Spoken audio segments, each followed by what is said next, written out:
Assalamualaikum warahmatullahi wabarakatuh. Nama saya Nur Alin Atira binti Muhammad Samsudin, nombor matrik 059033. Saya dan Aida akan bentangkan Wajuhus Zaman, iaitu tajuk Al-Jahalah, di bawah tajuk Al-Jahalah. Yang pertama, apakah yang dimaksudkan dengan kejahilan ataupun Al-Jahalah? Dari segi bahasa adalah kata dasar bagi jahila, iaitu tidak tahu atau lawan kepada mengetahui. Ketidaktahuan tentang perawi bermaksud tidak mengenalinya. Manakala dari segi istilah pula adalah tidak mengetahui diri perawi ataupun keadaannya. Seterusnya, apakah sebab-sebab yang menandakan al-jahalah? Yang pertama adalah banyak pengenalan kepada perawi tersebut ataupun banyak nama. Pengenalan sama ada dari segi nama, kunyah, gelaran, sifat, kemahiran ataupun nisbah. Dan dia dikenali salah satu daripadanya dan berlaku kejahilan akan keadaannya. Sebagai contoh, Muhammad bin As-Sa'id bin Bishr Al-Kalbi. Sebahagian perawi menisbahkannya kepada datuknya, iaitu dengan mengatakan Muhammad bin Bishr sahaja. Ada sebahagian pula yang meletakkan kunyah kepada Abu Al-Nadir dan ada yang menyebutkannya Abu As-Sa'id, Abu Hisham, lalu menyebabkan dan disangka sebagai ramai sedangkan hanya seorang sahaja perawinya. Sebab yang kedua pula adalah perawi itu mempunyai sedikit daripada hadis ataupun sedikit periwayatannya.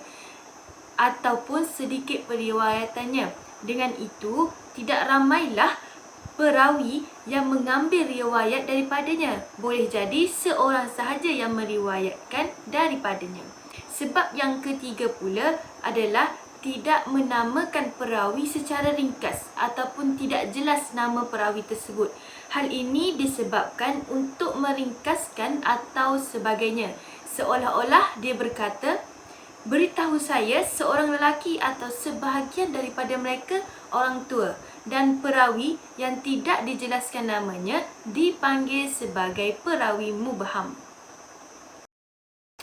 Baiklah, seterusnya adalah apakah yang dimaksudkan dengan al-majhul. Al-majhul adalah perawi yang tidak dikenali diri dan sifatnya. Maksudnya, perawi yang tidak diketahui siapa sebenarnya atau peribadinya tidak diketahui, iaitu akan keadilan dan ketepatannya. Apakah jenis-jenis al-majhul dan pengertiannya? Al-majhul mempunyai 3 jenis, iaitu yang pertama majhul ain, yang kedua majhul al-hal dan yang ketiga al-mubham. Majhul al-ain adalah perawi yang disebutkan namanya tetapi tidak ada yang meriwayatkan daripadanya kecuali seorang sahaja. Majhul al-hal perawi yang diriwayatkan daripadanya oleh 2 orang atau lebih tetapi tidak ditausikkan. Manakala al-mubham pula adalah perawi yang tiada nama ataupun tidak jelas namanya dalam hadis. Baiklah, seterusnya, apakah hukum-hukum periwayatannya bagi majhul al-ain dan majhul al-hal? Hukum periwayatan bagi majhul al-ain adalah tidak diterima kecuali bila dinyatakan tentang kesekohannya.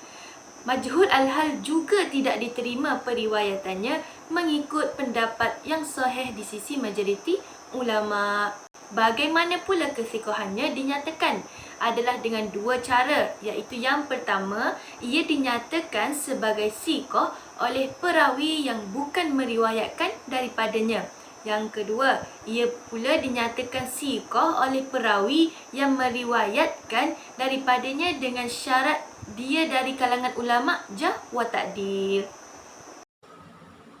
Assalamualaikum warahmatullahi wabarakatuh. Nama saya Nur Aida Natasha binti Muhammad.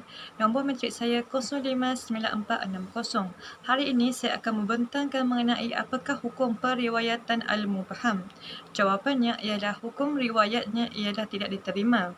tidak diterima sehinggalah perawi yang meriwayatkan daripadanya menyatakan namanya atau namanya diketahui melalui jalan yang lain yang menyebutkan dengan jelas namanya. Hal ini disebabkan hadisnya ditolak ialah tidak diketahui siapa dirinya kerana orang yang disamarkan namanya tidak akan diketahui dirinya dan apatah lagi tentang keadilannya tidak diketahui. Oleh itu periwayatannya tidak diterima. Soalan yang seterusnya ialah adakah diterima periwayatan perawi yang disamarkan dengan lafaz ta'dil?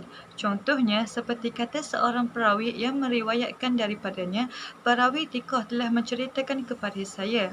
Jawapannya ialah mengikut pendapat yang sahih, riwayatnya juga tidak dapat diterima kerana boleh jadi thiqah padanya tetapi tidak di sisi orang lain.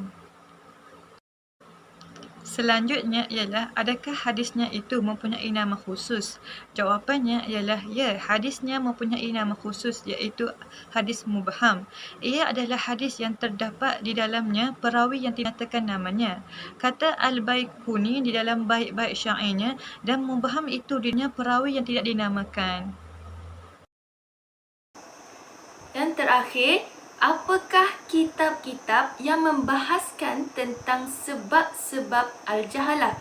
Sebab yang pertama tadi adalah perawi tersebut mempunyai banyak nama, iaitu kitab yang ditulis oleh Al-Khatib Al-Baghdadi yang mana ia menulis kitab Mudhih Auhan, Al-Jam'u wa Al-Tafriq.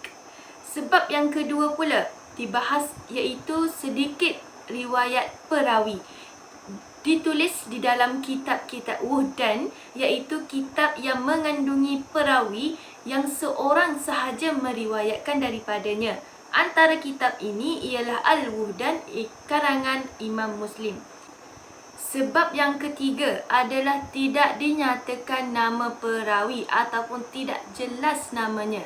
Berkenaan dengan sebab ini, ia ditulis di kitab-kitab Al-Mubhamat seperti kitab Al-Asma' Al-Mubhamah fi Al-An Al-Muhkamah yang dikarang oleh Al-Khatib Al-Baghdadi juga, dan kitab Al-Mustafad min Mubhamat Al-Matan wa Isnad oleh Waliyuddin Al-Iraqi. Sekian itu sahaja daripada kami. Assalamualaikum warahmatullahi wabarakatuh.